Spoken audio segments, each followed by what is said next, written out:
Jadi surat Al-Mutaffifin itu menjelaskan tentang prosesi hisab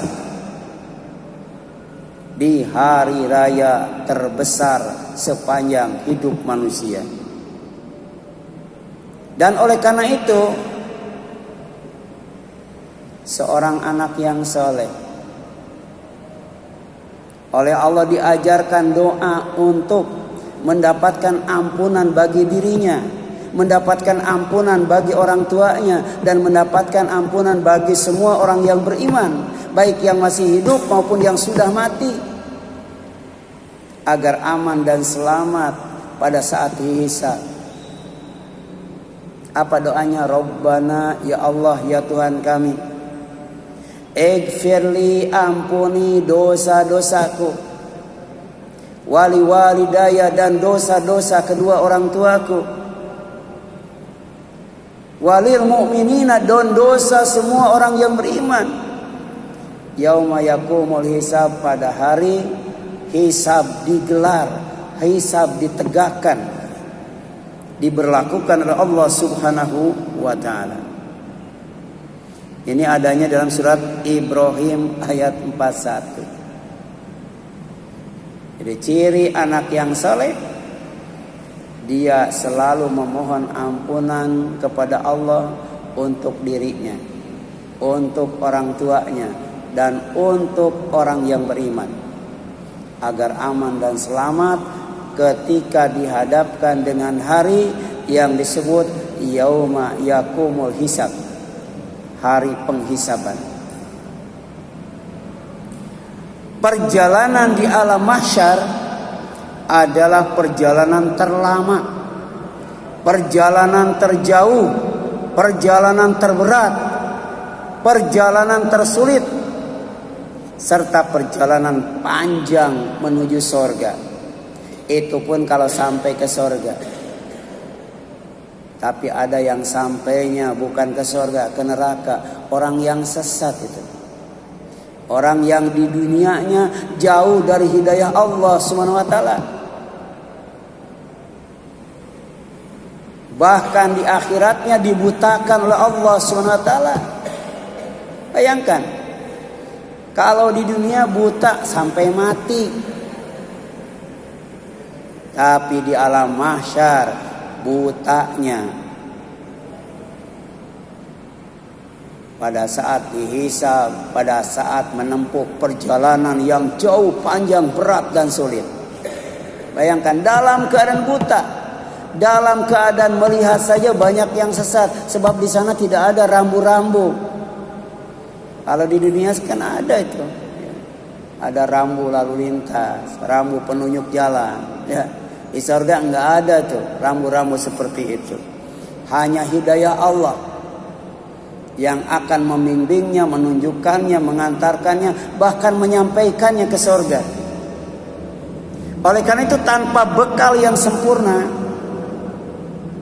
berupa iman, amal soleh, dan niat yang ikhlas, tidak akan sampai di surga itu. Ya. Kemarin bekal menghadap Allah itu iman, amal soleh, dan kesucian diri, kebersihan diri lahir dan batin. Ini bekal untuk menempuh perjalanan panjang di alam mahsyar. Bekalnya iman, amal soleh, dan keikhlasan. Sebagaimana wasiat yang disampaikan oleh Rasulullah Sallallahu Alaihi Wasallam kepada seorang sahabat yang mulia yang bernama Abu Dzar Al-Ghifari. Ya Abu Dzar, wahai Abu Dzar, khudhiz jaddidis safinata fa innal bahra amik. Hendaklah kamu perbaharui perahumu, karena lautan yang akan engkau arungi sangat luas dan dalam. Jadi kalau cuma di pantai doang, ombaknya kecil, anginnya juga sepoi-sepoi. Tapi makin ke tengah, makin jauh dari pantai, ombak makin besar, angin juga makin kencang. Makanya update perbaharui yang namanya perahu, yaitu perahu iman, perahu yang memuat amal soleh dan keikhlasan. Wa khudhiz zada kamila, dan bawa bekal yang sempurna. Fa inna safara ba'id, karena perjalanan yang akan engkau tempuh sangat jauh sekali. Bukan perjalanan di bumi ini, perjalanan di akhirat. Kalau di bumi ini, bumi yang kita tempatin satu harinya 24 jam. Manusia sudah ada yang keliling dunia. Sedangkan bumi yang nanti sebagai pengganti bumi yang sekarang setelah dihancurkan, satu kali berputarnya satu harinya ada 1000 tahun. Berapa kali tuh besarnya bumi yang sekarang? Ada yang 50.000 tahun, lebih gede lagi. Di sini cuma 24 jam, di sana 50.000 tahun. Kira-kira seukuran apa itu gedenya? Ya. Dan itu harus ditempuh dengan jalan kaki. Tidak ada yang namanya kendaraan. Nggak ada sepeda, nggak ada beca, nggak ada mobil, nggak ada kereta api, nggak ada pesawat terbang, nggak ada itu. Benar-benar jalan kaki. Jadi kalau kita sholat berdiri menghadap Allah, sejatinya sedang latihan bahwa kita pun nanti di alam mahsyar akan berdiri menghadap Allah. Kalau kita jalan kaki dari rumah ke masjid, ke rumah Allah, itu juga dalam rangka latihan. Ya. Dari masjid, dari rumah ke masjid berapa jauh sih? Ya. Ini dari alam mahsyar, setelah dihisab, dari mulai melangkahkan kaki yang pertama sampai ke surga, jauhnya luar biasa. Makanya bawa bekal yang sempurna. Kemudian yang selanjutnya, wa khafifil hamla fa innal aqabata ka'udu. Ringankan bawaanmu, karena bukit yang akan kamu daki adalah curam dan terjal. Tidak gampang menuju surga itu. Ya. Makanya bawaannya jangan yang berat-berat, tapi yang berkualitas. Ya. Makanya ada ungkapan hikmah, ya, bahwa biasa-biasa saja dalam sunnah lebih baik daripada serius dalam bid'ah. Orang kalau melakukan yang bid'ah serius banget itu, semangat banget itu, sungguh-sungguh banget. Tapi ketika melaksanakan sunnah asal-asalan, malas-malasan, amatiran. Makanya sederhana dalam melaksanakan sunnah lebih baik daripada sungguh-sungguh ketika melaksanakan bid'ah. Kenapa? Karena kita diperintahkan oleh Rasul supaya membawa bekal itu yang ringan tapi berkualitas. Mending bawa besi sekarung atau emas sekilo? Beratan mana tuh besi sekarung dengan emas sekilo? Ya. Ya. Makanya dalam Islam itu ada sorga yang namanya Firdaus. Orang yang mendapatkannya, ya, dapat SK Qad aflaha al mu'minun, pasti mendapatkan sorga Firdaus. Dan itu keberuntungan yang luar biasa orang yang beriman. Ketika dikaitkan dengan salat, pertama alladzina hum fi salatihim khashi'un, salatnya khusyuk. Jadi kualitasnya yang pertama yang dinilai oleh Allah SWT. Baru kuantitasnya, walladzina hum ala salatihim yuhafidun. Ya, salat-salat yang lainnya tuh. Jadi sholatnya itu tidak hanya sholat fardu saja, tapi juga sholat sunat, sholat rawatib. Tapi sebenarnya yang utamanya adalah sholat yang khusyuk. Ya. Walaupun cuma sholat 5 waktu, kalau sholatnya kualitas, sholatnya bermutu, dapat surga itu. Tapi kalau sholatnya banyak macam-macam tapi tidak bermutu, cuman jadi beban hidup doang itu. Ya. Karena capek itu. Ya. Itu ada buku kecil itu. Ya. Judulnya 30 sholat sunat. Bayangkan, sholat sunat itu kalau dilaksanakan semua 30 itu. Kita baru berapa itu? Ya. Tapi ada sahabat yang hanya bisa melaksanakan sholat fardu saja, tapi dijamin oleh Rasul masuk surga. Kenapa? Karena berkualitas sholatnya. Ya. Makanya wa khaffifil hamla fa innal aqabata kaudun. Di samping perbaharui perahumu, sempurnakan bekalmu, jangan lupa ringankan bebanmu. Karena bukit yang akan engkau daki sangat terjal, sangat curam. Ini pesan Rasulullah SAW kepada Abu Dzar. Kemudian pesan terakhir, wa akhlisil amal. Kalian harus ikhlas dalam beramal. Fa innan naqida basir. Karena yang mengawasi kamu, yang melihat kamu, yang menilai kamu adalah sangat jeli dan teliti. Di dunia niat bisa diumpetin. Orang bisa pura-pura ikhlas, pura-pura iman, pura-pura Islam, pura-pura baik. Tapi ketika dihisab di hadapan Allah nggak bisa itu. Jadi an-naqid basir, yang meneliti amal kita sampai niat kita itu sangat jeli dan teliti. Karena yang namanya amal itu yang akan dihisab nanti erat kaitannya pertama dengan niat itu. Niat dari amal kita dihisab itu. Baru kemudian usaha dari amal kita itu dihisab. Kita tidak mungkin bisa beramal kalau tidak berusaha. Kemudian dampak dari amal itu juga akan dihisab oleh Allah Subhanahu wa taala. Makanya wa akhlisil amala fa innan naqid basirun.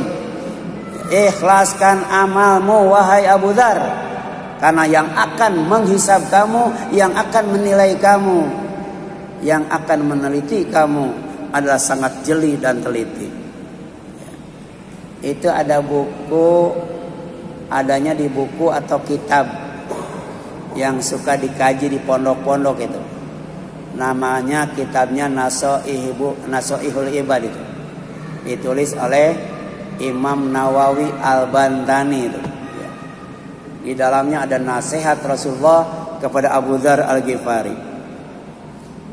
Kemudian gambaran jauhnya perjalanan menuju surga adalah ketika seseorang sudah mencium bau harum wanginya surga, itu baru menempuh perjalanan 1000 tahun. Bayangkan, 1000 tahun sampai di mana tuh perjalanan? Kalau kita jalan kaki 1000 tahun sampai di mana tuh? Ya. Jadi dari mulai melangkahkan kaki sampai jarak 1000 tahun perjalanan ya, baru mencium bau sorga. Itu menunjukkan betapa jauhnya sorga itu. Belum kita nggak tahu dari mencium bau sorga sampai sorga itu tinggal berapa tahun lagi. Ya. Nih, ya. Ini gambaran jauhnya. Dan ini bukan dongeng. Karena yang menyampaikannya adalah ya, as-sadiq al-masduq, orang yang jujur dan diakui kejujurannya itu, nggak pernah bohong. Ya. Jadi entah berapa lama lagi perjalanan yang harus ditempuh itu di alam mahsyar. Sampai kemudian Rasulullah SAW bersabda, fa inna rihal jannah yujadu min masirati alfi amin.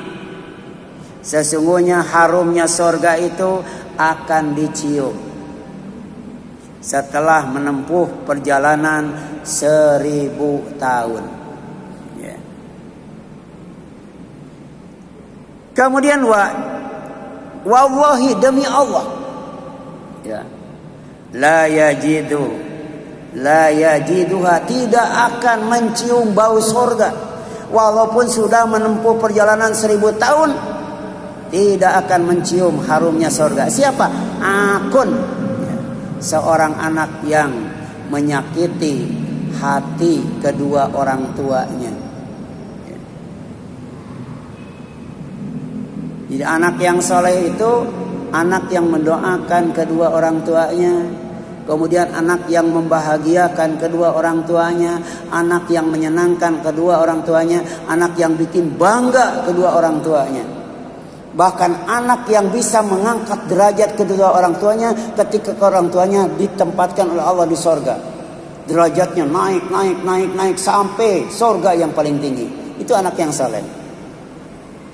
Tapi bukan anak soleh. Walaupun pinter, S3, gajinya gede, jabatannya tinggi, ya, kalau dia menyakiti hati kedua orang tuanya, la yajiduha, kata Rasul. Wallahi, demi Allah, dia tidak akan mencium harum sorga. Wala qati rahim, ya, qati rahim. Demikian pula dengan orang yang memutus silaturahim. Waktu orang tuanya masih ada, adik, kakak, paman, bibi, uwa, kakek, nenek, kumpul semua itu. Ya. Tapi ketika kedua orang tuanya meninggal, nggak pernah itu kumpul lagi. Waktu ibu bapaknya masih ada di kampung, setahun 2 kali dia pulang kampung. Begitu ibu bapaknya sudah meninggal, tidak pernah pulang kampung lagi. Padahal di sana masih ada saudara ibu. Ya. Ada nggak yang begitu? Nggak bakal mencium harum sorga. Jangankan masuk sorga, mencium harum sorga juga nggak bakal. Karena dia termasuk orang yang memutuskan silaturahim.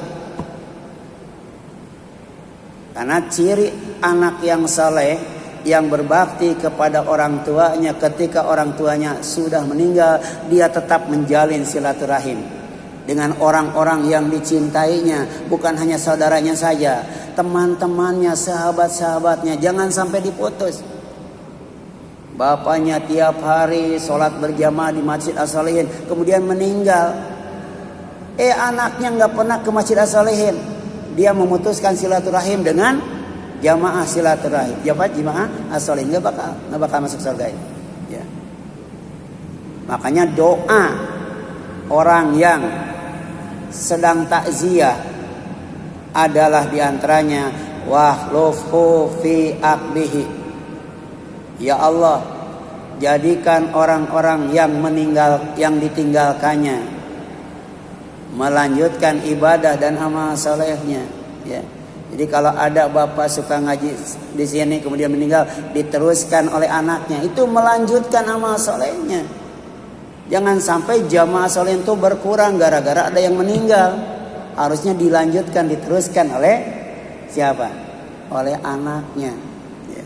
Dan ini jarang terjadi seperti itu. Ya. Kemudian siapa lagi? Wala syaikhun zanin. Tidak akan mencium bau sorga, apalagi masuk sorga. Ya, kakek-kakek, orang tua yang masih doyan zina, katanya. Ya. Orang tua masih doyan zina. Ya. Zina. Ya. Jadi tua-tua keladi. Jadi orang yang mata keranjang, apalagi sudah tua, nggak bakal masuk sorga tuh. Ya. Kalau mata duitan nggak ada dalilnya ya.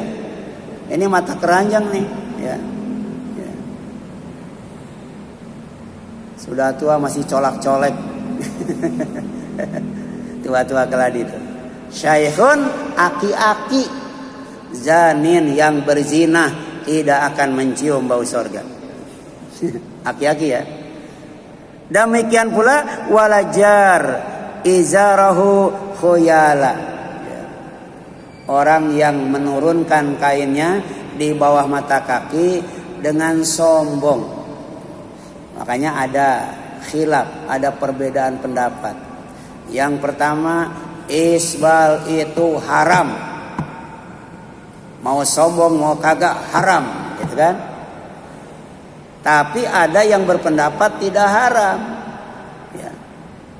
Karena ada tambahan khuyala katanya. Isbal yang haram itu kalau sombong.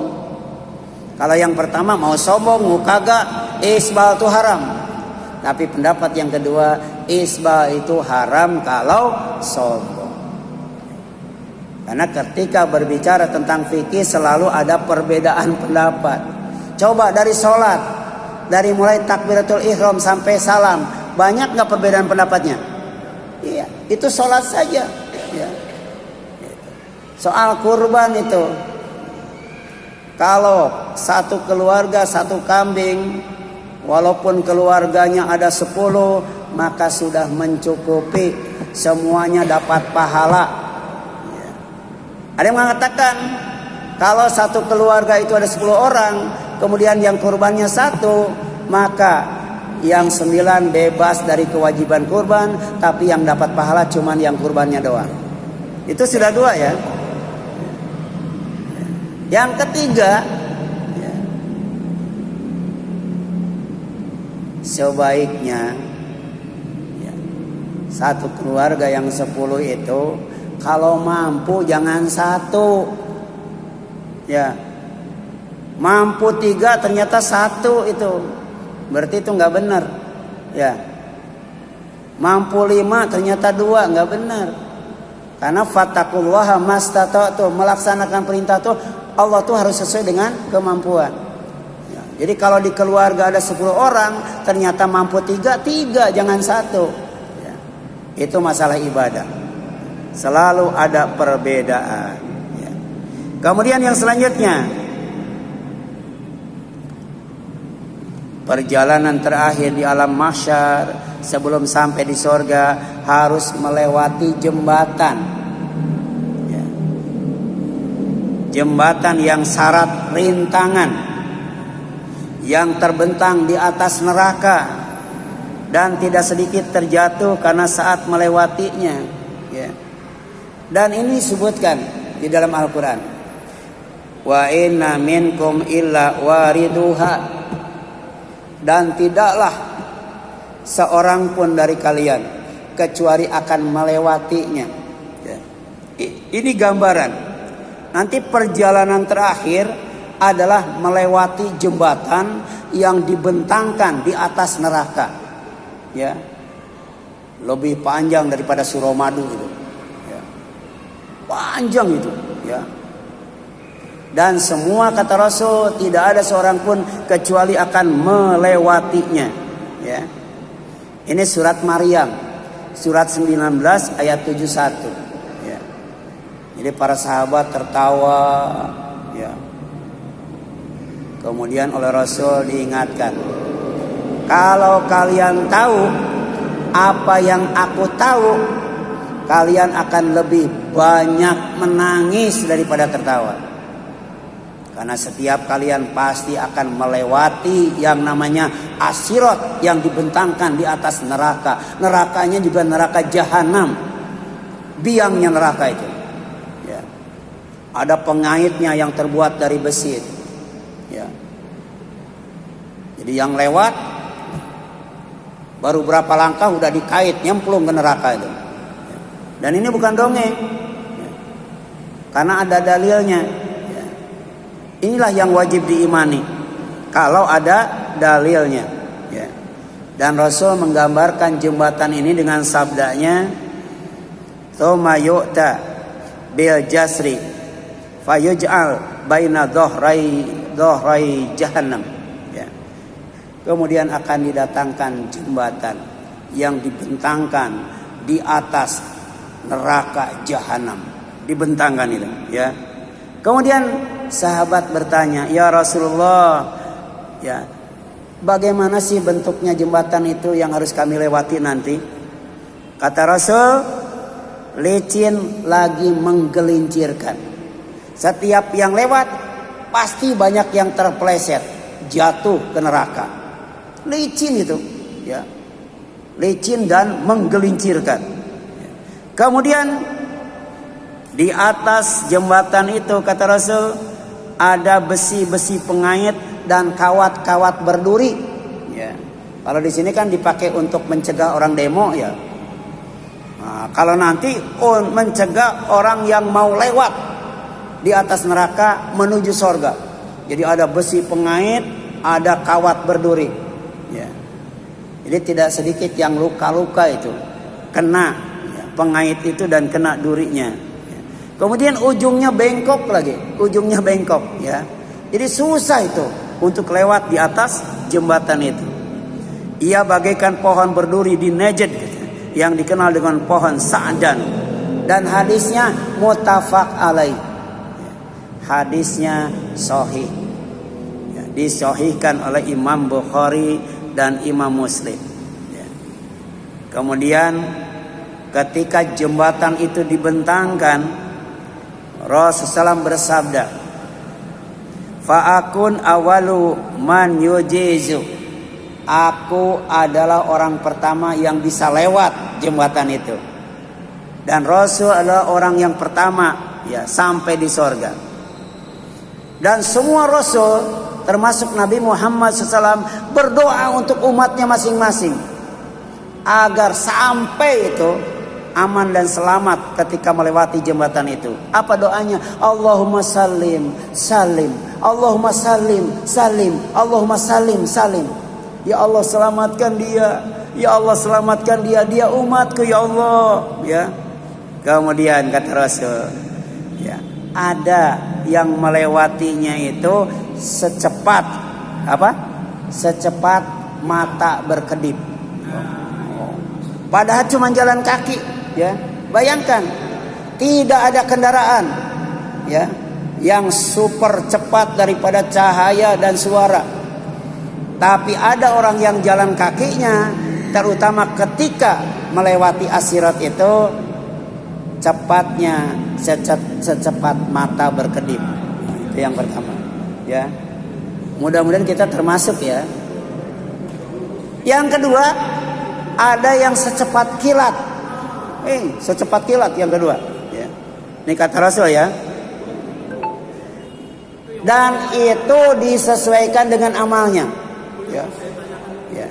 Jadi dengan amalnya ada orang yang melintas sirat itu seperti berkedip, mengedipkan mata. Yang kedua seperti kilat, ya. Yang ketiga seperti apa? Yang ketiga seperti odong-odong. Siapa yang seperti kilat, yang seperti mengedipkan mata? Orang yang beriman itu, ya. Ya. Hah? Iya. Kemudian apa? Kalbarki seperti kilat. Karihi seperti angin. Berarti angin dengan kilat cepetan mana? Kilat dengan kedipan mata. Oh, itu luar biasa. Ya. Tapi ada juga ya yang lewat jembatan itu seperti orang yang naik kuda. Oh, naik kuda. Ya. Padahal nggak ada kuda di sana. Tapi kecepatannya secepat kuda berlari. Ya. Kemudian ada orang yang lewat jembatannya itu seperti yang apa? Ya. Seperti yang berkendaraan. Ya. Ya. Jadi ada yang seperti naik sepeda, seperti naik motor, seperti naik mobil, seperti naik pesawat terbang. Ya. Seperti naik kereta api. Ya, itu tingkatan kecepatan berjalan di atas sirat itu. Bahkan katanya ada yang selamat sampai surga, tapi jalannya tertatih-tatih gitu kan jalannya itu. Tapi sampai juga tuh walaupun tertatih-tatih. Ya. Tapi ada yang belum melangkahkan kaki, ya baru melangkahkan kaki, keburu ditangkap oleh malaikat penjaga neraka, dilemparkan. Karena dia tidak punya amal, tidak punya iman, nggak bisa tuh lewat as-sirat, ya. Langsung dilemparkan. Atau matinya bawa dosa. Jadi kalau di dunia dengan istighfar, dengan taubat. Kalau di akhirat dengan syafaat. Istighfar tidak, taubat tidak, syafaat juga nggak dapat. Tapi mati bawa dosa, sebelum nyebrang itu as-sirat dilemparkan ke dalam neraka. Na'udzubillahi min dzalik. Itu barangkali yang dapat disampaikan. Mudah-mudahan bermanfaat bagi kita sekalian. Mohon maaf apabila ada kesalahan kurangan. Aku qouli hadza wa astaghfirullah lakum wal afu minkum. Ada yang ingin tanyakan, Saudara? Sudah ya? Silakan. Kenapa?